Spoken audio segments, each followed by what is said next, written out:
সামারিটা হলো আপনার এই ৬১৫৩ হালদাগের সাবেক হলো ২৬৫৭, এই ২৬৫৬ হাল হলো ৬১৫১, আর এই ২৬৬২ হালে হলো ৬১৫০।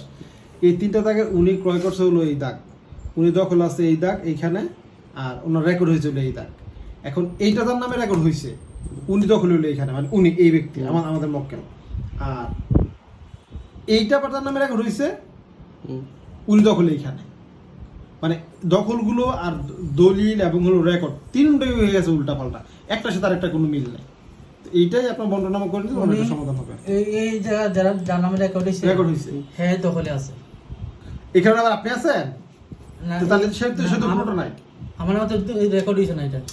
আপনার নামে রেকর্ড হয়েছে এইটা, হ্যাঁ আপনার নামে রেকর্ড হয়েছে, কিন্তু আপনার দখল আছে এইখানে, দখল আছে এখানে এইখানে, কিন্তু আপনার দলিল তো হইলো এইটা, আমার দলিল হয়েছে এইটা আমি দখল আছে এইখানে, রেকর্ড হয়েছে এইটা। রেকর্ড হয়েছে এটা। আবার এইটা তার নামে রেকর্ড হয়েছে, সে আবার দখল হইলো এইখানে। মানে এক একজন এক এক জায়গায়। পলিটা কি ফ্যানটা তুলনামূলক নকশা নেই। এইটা তুলনামূলক নকশার কারণে আমরা জিনিসটা আইডেন্টিফাই করতে পারছি যে আসলে সমস্যাটা কি হয়েছে। এই হলো বিষয়। চুরানুঘাট, হবিগঞ্জ উপজেলা, গোবরতলা উপজেলা।